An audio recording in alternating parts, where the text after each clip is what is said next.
يا حسين حسين حسين يا حسين حسين حسين. أعوذ بالله من الشيطان اللعين الرجيم. بسم الله الرحمن الرحيم. الحمد لله رب العالمين والعاقبة للمتقين والجنة للمؤمنين والنار للملحدين. والصلاة والسلام على سيد الأنبياء والمرسلين سيدنا ونبينا وشفيعنا أبي القاسم محمد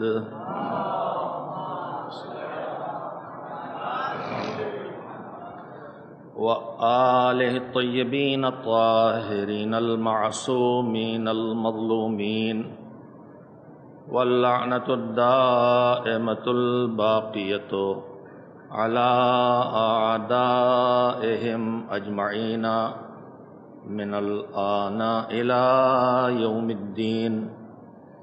أما بعد، فقال أمير المؤمنين وإمام المتقين علي بن أبي طالب عليهم السلام: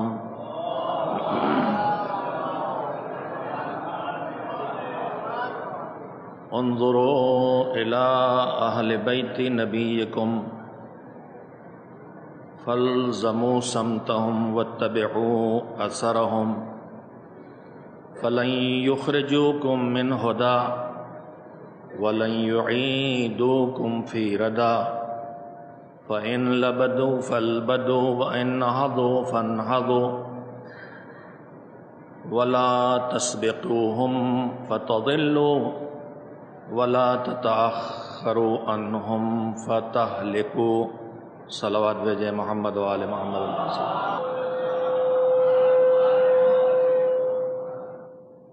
روزانہ آپ حضرات کی خدمت میں مولائے کائنات امیر المومنین امام المتقین حضرت علی بن ابی طالب علیہ السلام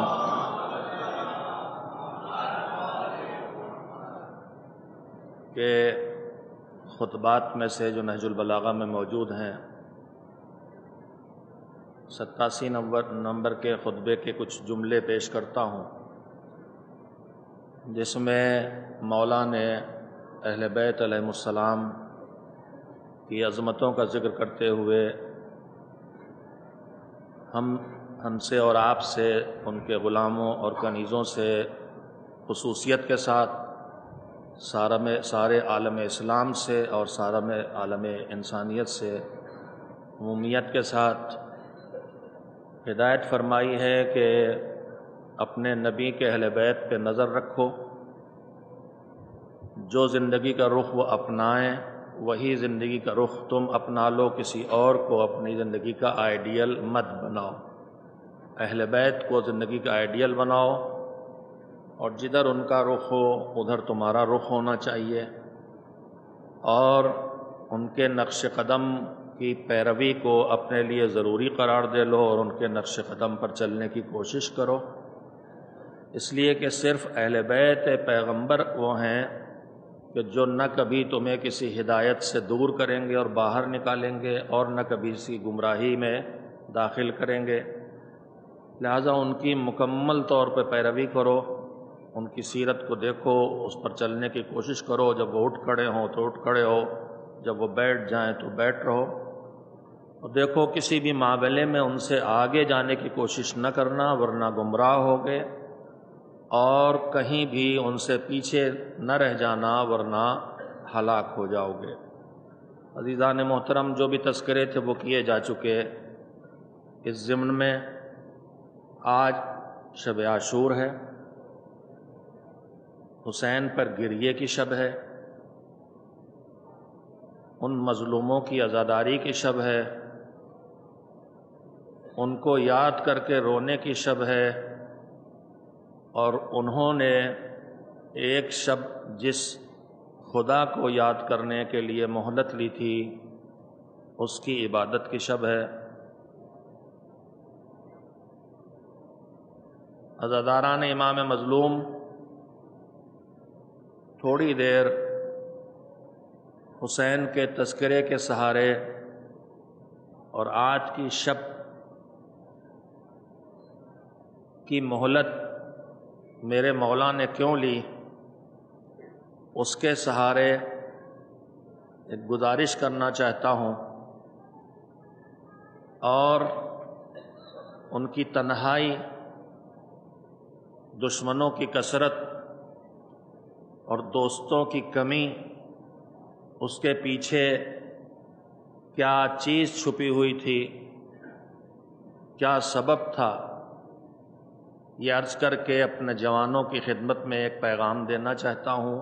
کوشش کروں گا 2 باتیں آپ کی خدمت میں آج کی شب کی مناسبت سے کہہ سکوں۔ پہلی بات، ہم آپ سب بے چین ہوتے ہیں اس بات پر کہ کتنے تھوڑے سے ساتھی مولا کے ساتھ ہیں اور کتنا بڑا لشکر ان کے مقابلے میں ہے، لیکن اگر پوری تاریخ پہ نظر ڈالیں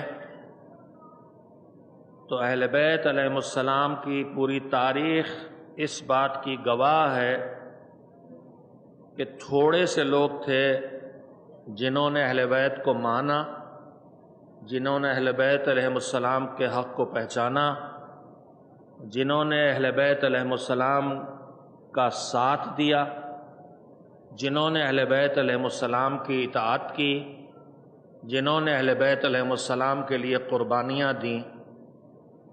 بڑی تعداد ان سے الگ رہی، بڑی تعداد نے انہیں چھوڑا، بڑی تعداد نے ان کو تکلیفیں پہنچائیں، بڑی تعداد ان سے فاصلے پہ رہی۔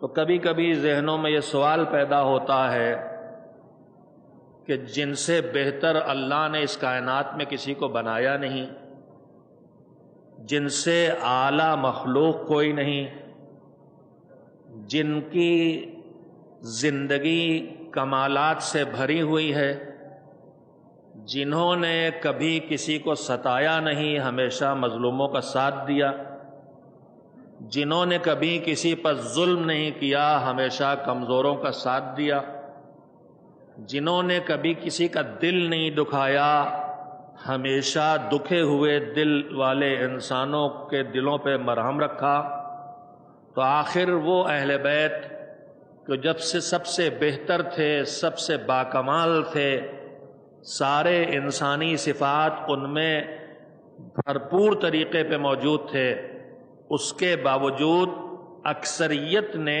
ان کا ساتھ کیوں نہیں دیا؟ تاریخ اس سچائی کو آپ کے سامنے رکھتی ہے کل سے آج تک کہ اکثریت نے ان کا ساتھ کیوں نہیں دیا۔ میرے عزیزوں، اگر آپ اس کیوں کا جواب ڈھونڈنا شروع کریں تو جو صاحبان فکر گزرے ہیں، جو اہل علم گزرے ہیں، جو تاریخ داں گزرے ہیں، جو معاشروں کے ماہر گزرے ہیں، سوسائٹی کے نفسیات جاننے والے گزرے ہیں، انہوں نے اسباب بتائے ہیں اور لکھے ہیں کہ اکثریت نے اہل بیت علیہ السلام کا ساتھ کیوں نہیں دیا، اور اکثریت کی ان سے دشمنی کی وجہ کیا رہی۔ ایک بالکل سامنے کی وجہ جو بار بار سامنے آئی ہے، ان سے دشمنی کا سبب خود کربلا میں بھی جب سید الشہداء حضرت امام حسین علیہ السلام نے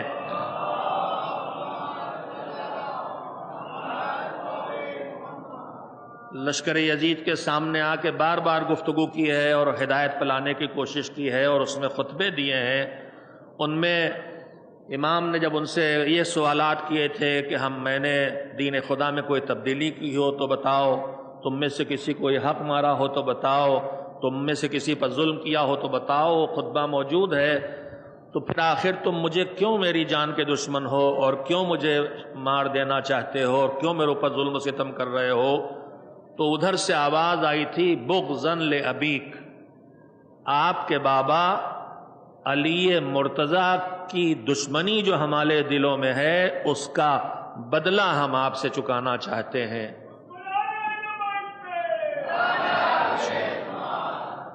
تو ایک وجہ یہ تھی کہ ان کے دلوں میں علی اور آل علی کی دشمنی بیٹھی ہوئی تھی۔ اور کیوں بیٹھی تھی؟ اس لیے کہ آغاز اسلام سے لے کر مکے سے لے کے مدینے کے آخری زندگی تک پیغمبر کی اور بعد وفات پیغمبر بھی مسلسل دشمنان دین علی کے ہاتھوں مارے جاتے رہے، ان کی نسلیں دشمن ہوئیں اور اس دشمنی کو انہوں نے پھیلایا دوسروں تک، بغض کو، کینے کو۔ لیکن میں آپ سے گزارش کرنا چاہتا ہوں کہ ذرا سوچیں کہ کیا جتنے لوگوں نے اہل بیت کو چھوڑا ہے، کیا سب کی یہی وجہ ہے کہ ان کے باپ دادا مارے گئے ان کے ہاتھوں اس لیے دشمن ہو گئے؟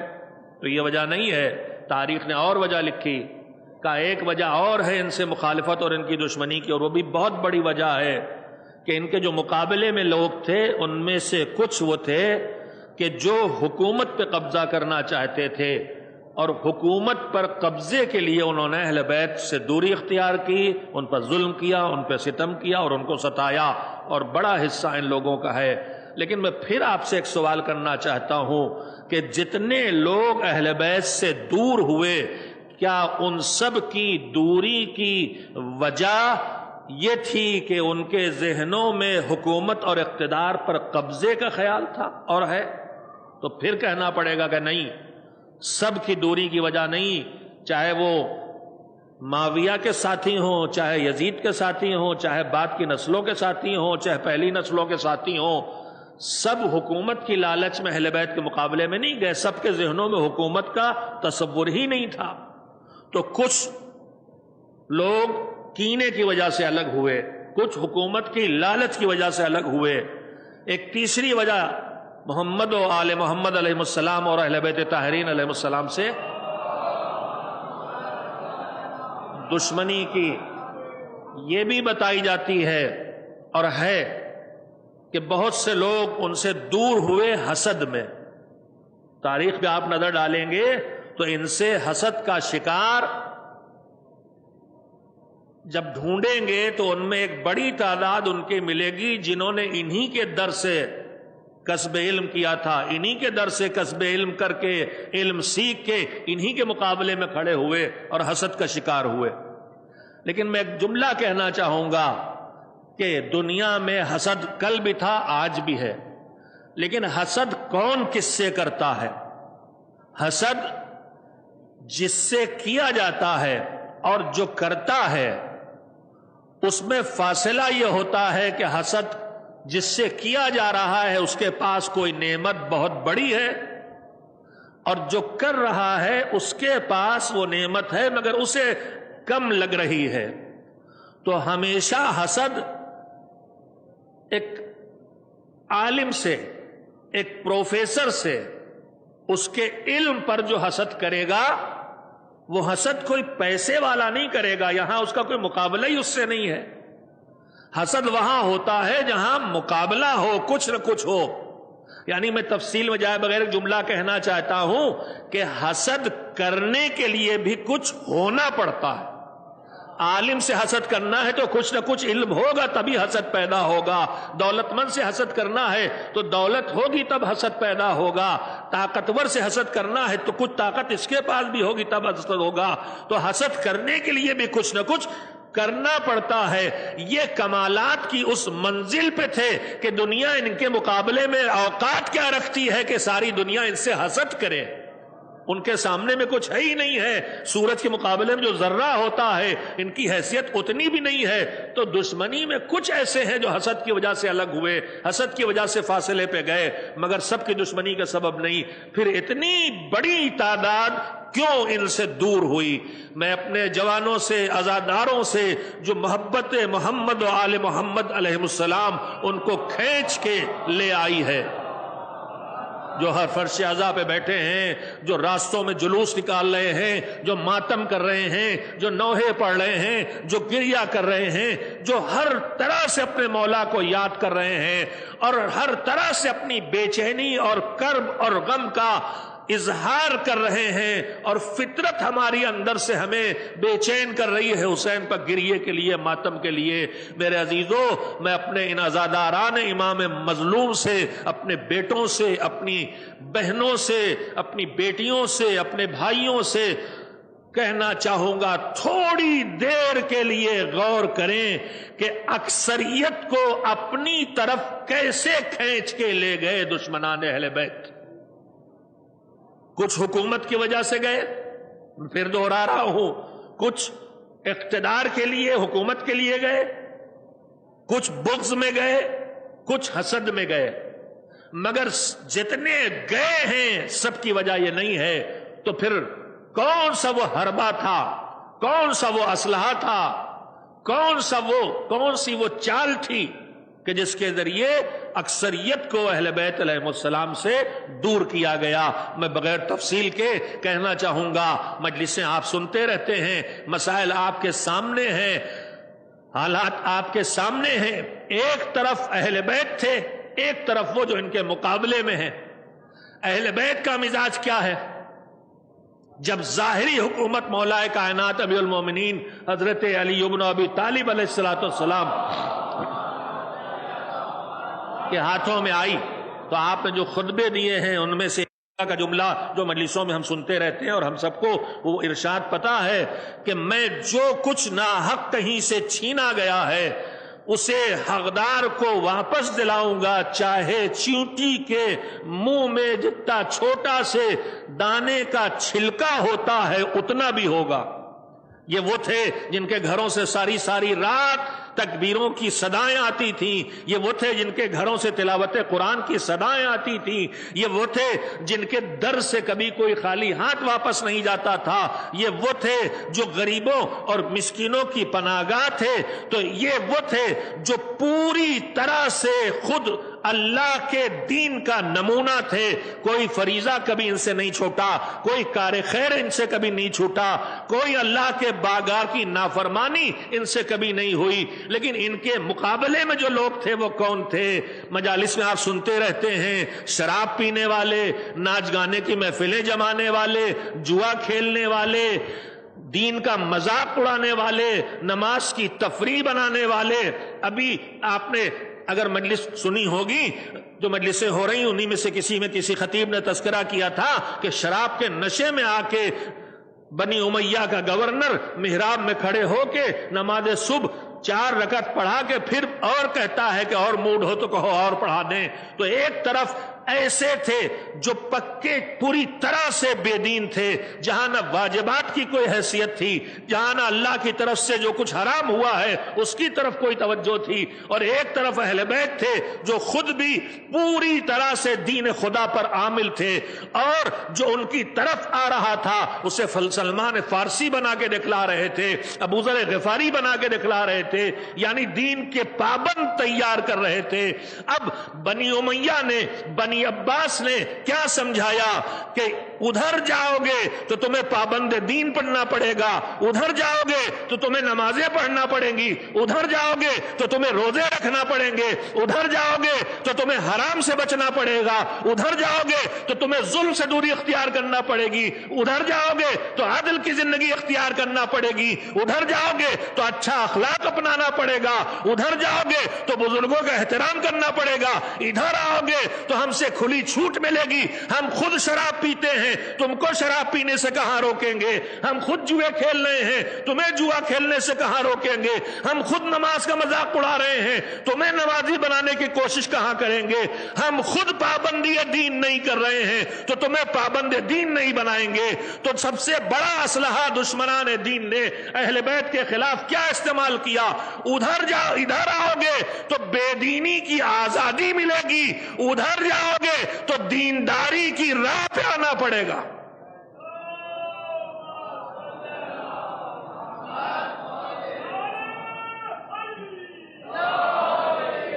بس اکثریت اسی بنیاد پر گئی کہ ادھر دین کی پابندیاں نہ کی تو قبول نہیں کیا جائے گا، اور ادھر چاہے جتنی آزادی اختیار کر لو مذہب کو چھوڑ بیٹھو، کسی طرح کی کوئی زندگی میں دشواری ان کی طرف سے پیدا ہونے والی نہیں۔ بس میرے عزیزو، میں اس وقت اپنے جوانوں سے خاص کر کے یہی کہنا چاہتا ہوں، دو لشکر ہیں، دو کردار ہیں، دو کیریکٹر ہیں، جسے خود سید الشہداء نے قدم قدم پہ بیان کیا۔ جب ولید نے یزید کے حکم کے آنے کے بعد مدینہ منورہ میں سید الشہداء کو بلوایا تھا بیعت لینے کے لیے اور بیعت کا پیغام رکھا تھا، تو مولا نے اس کا جو جواب دیا ہے اس جواب کے لفظوں پہ غور کر لیجئے۔ مولا نے فرمایا اِنَّا نَحْنُ أَهْلُ بَيْتِ النُّبُوَّةِ وَمَعْدِنُ الرِّسَالَةِ وَمُخْتَلِفُ الْمَلَائِكَةِ وَمَنزِلَ الرَّحْمَةِ، ہم رسالت کی کانیں ہیں، ہم وہ ہیں کہ جہاں ملائکہ کی آمد و رفت رہتی ہے، ہم وہ ہیں جہاں اللہ کی رحمتیں نازل ہوتی ہیں۔ اور اپنا تعارف کرا کے فرمایا وَيَزِيد فاسق شارب الخمر قاتل النفس المحرمہ معلن بالفسق۔ ہم کیسے ہیں پہچانو، اور یزید کیسا ہے؟ یزید کو جو خود امام نے اپنی زبان سے پہچانوایا ہے، ایک شخص کو نہیں ایک کردار کو پہچانوایا۔ امام نے کہا وَيَزِيد فاسق، یزید کی پہلی صفت حسین نے کیا بتائی؟ پہلی برائی کیا بتائی؟ فاسق، یزید فاسق ہے۔ فاسق کا مطلب ہے احکام خدا کی مخالفت کرنے والا، احکام خدا کی پابندی نہ کرنے والا، بے جھجک گناہ کی راہ پر چلنے والا، واجبات کو چھوڑنے والا، حرام کاموں کو انجام دینے والا، نمازوں کو قضا کرنے والا، روزوں کو چھوڑنے والا، زکوٰۃ واجب ہونے کے باوجود نہ نکالنے والا، جھوٹ بولنے والا، غیبتیں کرنے والا، مومنوں کی توہین کرنے والا، ظلم کرنے والا۔ اس لفظ فاسق کے سامنے لفظ عادل ہے۔ ہمارے دماغ یہ سوچتے ہیں کہ عادل تو خالی ہمارے مولانا کو ہونا چاہیے، مگر نہیں، حسین کی الفاظ بھی ہم سے کہہ رہے ہیں اور مذہب بھی ہم سے کہہ رہا ہے۔ حسین کہہ رہے تھے یزید فاسق ہے، تو حسین یہ کہہ رہے تھے پھر ہر حسینی کو عادل ہونا چاہیے۔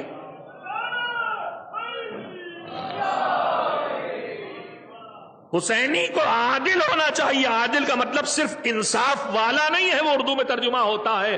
لفظ فاسق کے مقابلے میں لفظ عادل ہے۔ فاسق یعنی دین کے احکام کی پابندی نہ کرنے والا۔ اللہ ہم سب کو اس سے محفوظ رکھے، اور بہت مشکل کام ہے زندگی میں۔ مگر میں پھر جملہ کہوں گا، مذہب صرف پیش نماز کو، مذہب صرف گواہی دینے والے کو، مذہب صرف قاضی جو جج بیٹھا اس کو عادل نہیں دیکھنا چاہتا۔ مذہب چاہتا ہے ہر اہل بیت کا ماننے والا عادل ہو، واجبات اور محرمات پہ نگاہ رکھ کے زندگی بسر کرے، ڈھونڈے کہ واجب چھوٹ رہا ہے تو ادا ہو، ڈھونڈے کہ کوئی حرام ہو رہا ہے تو اس سے اپنے آپ کو بچایا جائے۔ پہلا فقرہ، پہلا لفظ کہا یزید کے لیے فاسقن، فاسق ہے۔ میں اس کا کوئی ترجمہ نہیں کروں گا، مفہوم آپ سمجھیں۔ عدالت کے مقابلے میں عادل اور فاسق آمنے سامنے۔ اس کے بعد دوسرا، اب گناہوں میں فاسق کہہ کے سب آ گیا، مگر تین بڑے گناہوں کا ذکر کیا۔ فاسقن شارب الخمر، شراب پیتا ہے، یزیدی کردار۔ گناہوں میں بھی شراب کا خصوصیت سے تذکرہ کیا، یزیدی کردار۔ قاتل النفس المحرمہ، اللہ نے جس زندگی کو عزت دی ہے، محترم قرار دیا ہے، اور اس کے مارنے کو حرام قرار دیا ہے، قاتل ہے یزید، ان بے گناہوں کا قاتل ہے۔ اس کے بعد تیسرا جملہ میں پھر اپنے جوانوں کو خاص کر کے متوجہ کرنا چاہوں گا۔ ایک ہے انسان سے گناہ کا ہو جانا. ہم لاکھ کوشش کریں کہیں نہ کہیں انسان گناہوں کا مرتکب ہوتا ہے کوششوں کے باوجود، اور اسی جگہ کے لیے شفاعت محمد و آل محمد علیہ السلام ہے.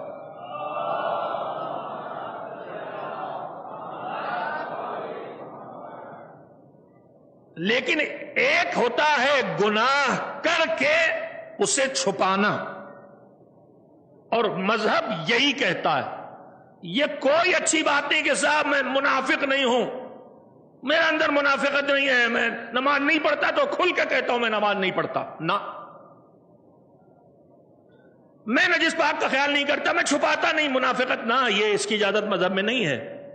مذہب کہتا گناہ نہ کرو پہلی بات، اور دوسری بات اگر کر لو تو اسے لوگوں کے سامنے نہ لاؤ. اور یہ اتنا بڑا جرم ہے کہ یزید کی صفت اسے قرار دے رہے امام. فرمایا ایک تو وہ فاسق ہے، وَمُعْلِنٌ بِالْفِسْقِ، اور پھر گناہ کرتا ہے کھلم کھلا. گناہ کرنا ایک جرم ہے، اور اس کے بعد اس کو دوسروں کے سامنے انجام دینا یا اس کا تذکرہ کرنا یہ اس سے بڑا جرم ہے. اس لیے کہ جب آدمی خود گناہ کرے گا تو ایک مجرم بنا، لیکن جب دوسروں کے سامنے ذکر کرے گا، دوسروں کے سامنے کھلم کھلا بات کرے گا، تو پھر اس نے دوسرے کو بھی راہ دکھائی گناہ کی.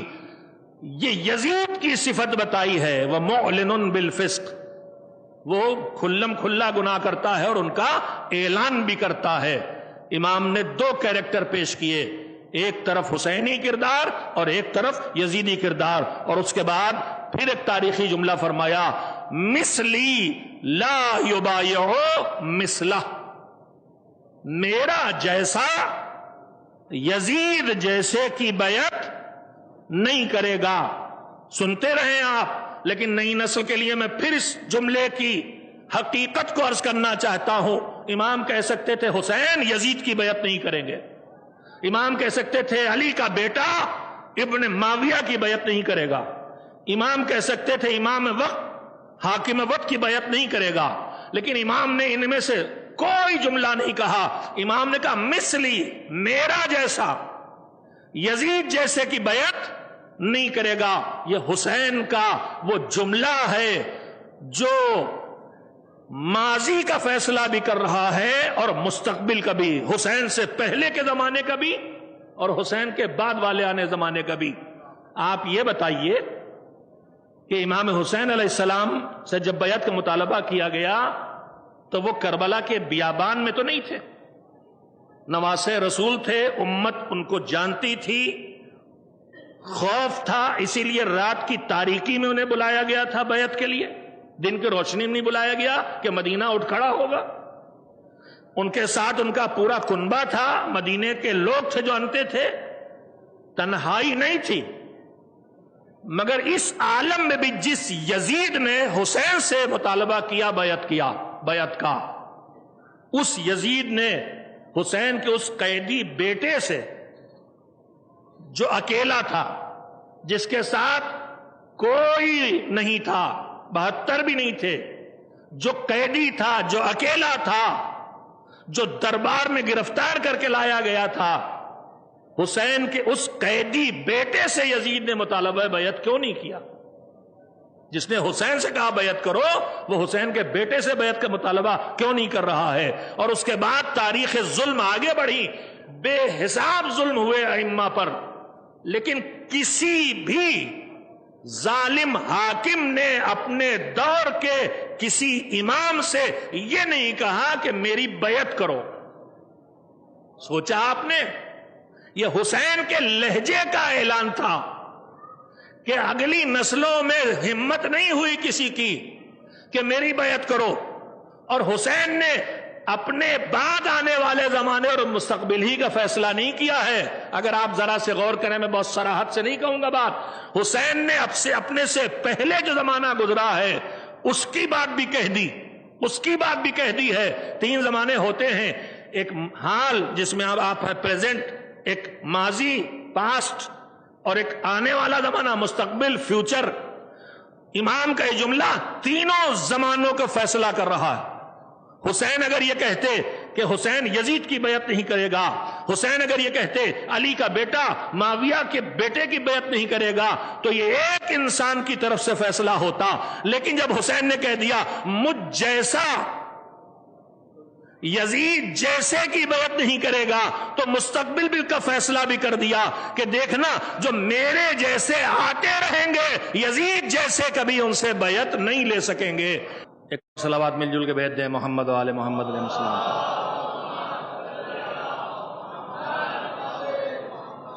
یہ فیصلہ کر دیا کہ نہ آئندہ آپ کسی کو جرت ہوگی، اور یہیں سے یہ بھی بتا دیا کہ جب میرا جیسا مثلی لا یبایع مثلہ، میرا جیسا اس جیسے کی بیعت نہیں کرتا، تو پھر کرداروں کو ملاتے رہو۔ جدھر جدھر حسینی کردار دکھائی دے گا وہ کبھی یزیدی کردار کے آگے سر نہیں جھکائے گا، بیعت نہیں کرے گا۔ داستانیں گڑھی جائیں تو گڑھی جائیں، مگر تاریخی حقائق ہیں جو آپ کی خدمت میں عرض کر رہا ہوں، اس سے زیادہ صراحت سے نہیں کہا جا سکتا۔ تاریخوں میں جو کچھ لکھا ہے، حسین نے اس جملے کی تردید کر دی، نہ ماضی میں میرے جیسے کا سر کبھی یزید جیسوں کے سامنے جھکا، نہ اب جھکا ہے نہ آگے جھکے گا۔ بس زیادہ آپ کا وقت نہیں لوں گا میرے عزیزوں، میں آپ سے عزاداروں سے صرف اتنا کہنا چاہتا ہوں کہ حسین نے حسینی کردار کو پیش کر دیا ہے۔ حسینی کردار یعنی جو حسین کی خوشبو جس کے وجود سے آئے، حسین کے نور کی روشنی جس سے دل و دماغ کو منور کرے، جو دین کی راہ پہ جلے، جو پابند دین ہو کے زندگی بسر کرے، جو اپنے آپ کو گناہوں سے بچائے، جو پہلے مرحلے میں واجبات کو پوری طاقت لگا کے انجام دینے کی کوشش کرے۔ لبوں پر لبیک یا حسین کی کہ کلمات آنا ہمیں خبر دے رہے ہیں اور خوشخبری دے رہے ہیں کہ ہم پہچان چکے ہیں کہ حسین ہم سے کیا چاہتے ہیں، اور اب ہم لبیک یا حسین کہہ کے اپنے مولا کو بتا رہے ہیں کہ جس کردار کو وجود میں لانے کے لیے آپ نے کربلا کی قربانیاں دی تھیں، وہ کردار ہم اس زمانے میں اپنے اندر پیدا کر کے دکھائیں گے۔ ابو ثمامہ ہی نے اول وقت نماز نہیں پڑھی، مولا لبیک یا حسین ہم بھی اول وقت نماز پڑھیں گے۔ مولا زینب کبریٰ نے اگر سر سے چادر چھن جانے دی تاکہ دین کی آبرو اور عزت باقی رہے، تو ہم اپنی جان پہ کھیل کے اپنے خواہشات نفس پہ قابو کر کے دین کو بچائیں گے، دین کی حفاظت کریں گے اور پابند دین بنیں گے۔ آج شب عاشور ہے عزیزو، شب عاشور کون سی رات ہے؟ روایت کہتی ہے کہ 9 محرم کی شام کا سورج ڈھل رہا تھا، سورج ڈھل رہا تھا، اور ہمارا اور آپ کا آقا تھکے ماندے بھوکے پیاسے حسین خیمے کے دروازے پر ذوالفقار کو زمین میں رکھ کے اس کے سہارے زمین پہ بیٹھ کے تشریف فرما ہوئے تھک کے، اور ذرا سے غنودگی طاری ہو گئی، ذرا سے آنکھ لگ گئی۔ بہن جس نے حالات سب محسوس کر لیے تھے، جسے بچپن سے خبر تھی کہ میرے بھیا پہ کیا گزرنے والی ہے، جسے معلوم تھا میرے بھیا کے گلے پہ خنجر چلے گا، میرے بازوؤں میں رسن بندھی تھی، اب وہ بہن 9 محرم کی شام آتے آتے دیکھ رہی تھی کہ وہ وقت بہت نزدیک آنے والا ہے، لہذا بہن کی نگاہیں ہر لمحے بھیا پہ لگی رہتی تھی۔ میرا بھیا کہاں ہے؟ میرا بھیا کدھر گیا؟ میرا بھیا کہاں بیٹھا ہے؟ میرا بھیا کیا کر رہا ہے؟ حسین دروازے پہ بیٹھ گئے، در خیمہ پہ بیٹھ گئے تک کے، ذوالفقار کا سہارا لے کے۔ میرے مولا کی بے بسی اور بے کسی کو محسوس کرو، تھک گئے، بیٹھ گئے، بھوک اور پیاس تو ہی ہے، تھکن بھی اتنی ہے، تلوار کا سہارا لے کے غنودگی طاری ہوئی کہ ایک مرتبہ آنکھ کھلی اور مولا کے زبان پہ فقرے آئے، انا للہ وَإِنَّا إِلَيْهِ راجعون۔ بس بہن تو نگراں تھی ہی، کانوں میں جو آواز پڑی تو دوڑتی ہوئی آئی، ارے میرے بھیا خیر ہو، یہ جملے تمہاری زبان پہ کیوں آئے؟ کہا میں ابھی ذرا سے میری آنکھ لگ گئی تھی تو خواب میں نانا رسول اللہ آئے اور انہوں نے آ کے کہا میرے لال بس اب بہت مصیبتیں اٹھا چکا، بہت جلد میرے پاس آنے والا ہے، اجرکم علی اللہ۔ زینب ابھی اس صدمے کو محسوس کر کے تڑپ ہی رہی تھی کہ ایک مرتبہ چند لمحے گزرے تھے کہ گھوڑوں کی ٹاپوں کی آواز آنا شروع ہو گئی، لشکر کے اسلحوں کے ٹکرانے کی کھنکھناہٹ آنا شروع ہو گئی، پھر ایک مرتبہ دوڑ کے بی بی بھیا تک آئیں، بازو پکڑا، بھیا سنو یہ آوازیں کیسی آ رہی ہیں، ایسا لگ رہا جیسے لشکر یزید نے حملہ کر دیا ہے۔ حسین نے کہا میرے شیر کو بلاؤ۔ ابو الفضل عباس آئے، کہا بھیا دیکھو کیا معاملہ ہے، یہ آوازیں کیسی ہیں؟ ابو الفضل عباس گئے، لشکر یزید جو خیام حسینی کی طرف بڑھ رہا تھا اس کے سامنے پہنچے، سیلاب کو روکا اور آواز دی رکو، لشکر رک گیا، آواز دی کیوں آ رہے ہو؟ ابن سعد نے جواب میں پیغام دیا کہ ابن زیاد کا حکم آیا ہے یا حسین بیعت کرے یا ان کا سر کاٹ کے بھیج دو، اب حسین سے جا کے کہو یا یزید کی بیعت کرے یا ہم لڑیں گے، اسی وقت جنگ کریں گے اور ان کا سر کاٹیں گے۔ ابو الفضل واپس آئے مولا کی خدمت میں سر جھکائے ہوئے۔ کتنا ضبط درکار ہے، جو ظالم یہ کہے کہ ہم حسین کا سر کاٹیں گے اور عباس اس پہ تلوار نہ اٹھا لے، مگر یہ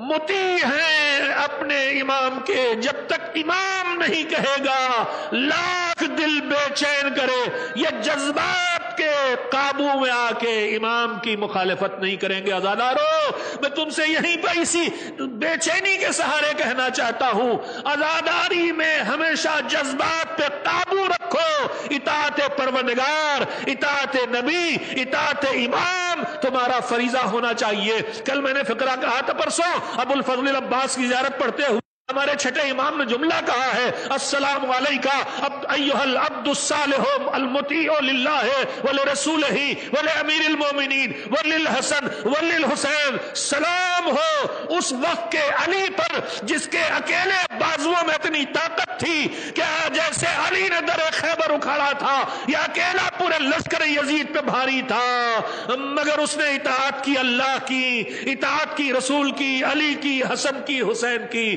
مطیع امام ہیں عباس، جذبات کو قابو میں کر کے حسین تک پہنچے، مولا حملہ کر دیا ہے اور کہہ رہے ہیں یا بیعت کریں یا سر کاٹیں گے۔ ہائے رے میرے مولا کی مظلومیت، سنو حسین کا شوق کیا ہے، سنو حسین کی پسند کیا ہے۔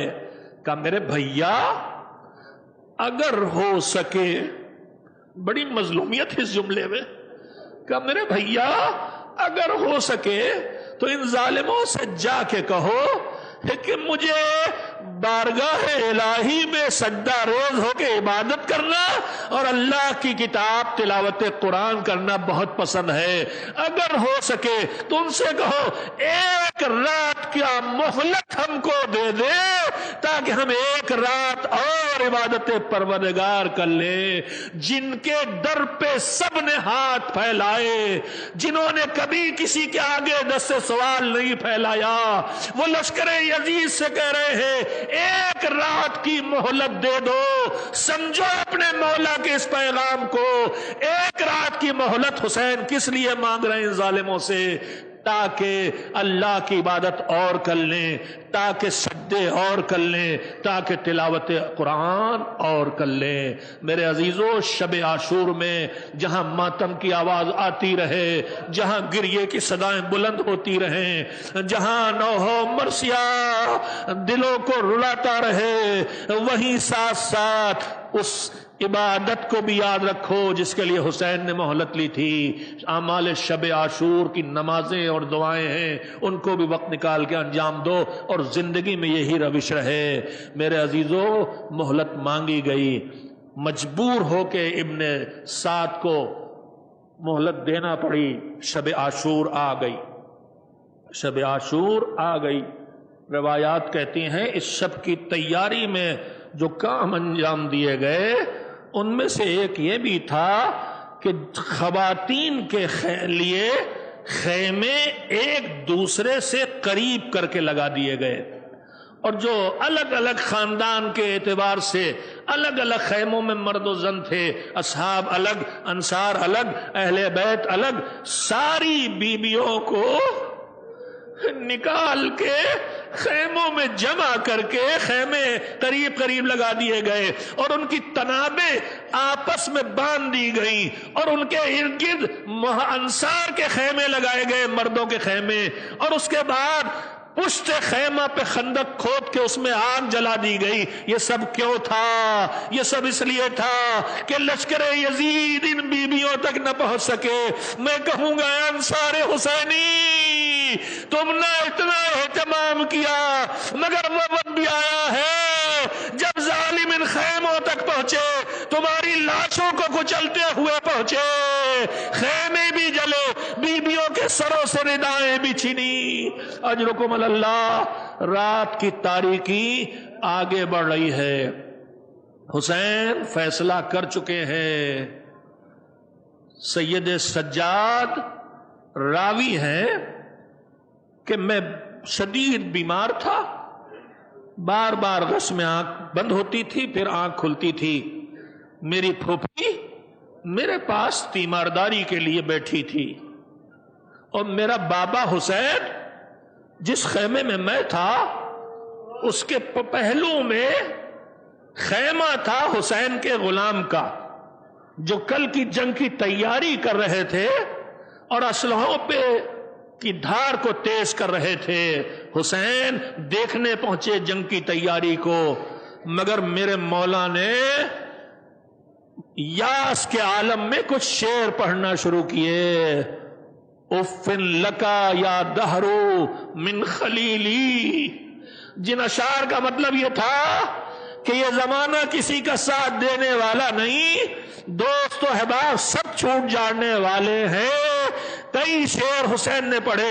سید سجاد کہتے ہیں میں سمجھ گیا کہ میرا بابا موت کی خبر سنا رہا۔ وہ کہتے ہیں میرا دل اندر سے اتنا بے چین ہوا کہ میرا دل چاہا میں دھاڑے مار مار کے روؤں، مگر میں نے اپنے گریے کو گھونٹ لیا، ہچکیاں بھی نہیں لی کہ میری پھوپھی سنے گی تو بے چین ہو جائے گی، مگر پھوپھی اماں کے کانوں تک بابا کی آواز پہنچ گئی، اور پھوپھی اماں سرو سینہ پیٹتی ہوئی پہنچی۔ ارے میرے بھائی کیا کہہ رہے ہو؟ ایسا لگ رہا جیسے آج نانا مارے گئے، آج بابا مارے گئے، آج اماں کی گود چھن گئی، آج بھیا مار دیا گیا۔ میرے آقا، میرے بھیا یہ کیا کہہ رہے ہو؟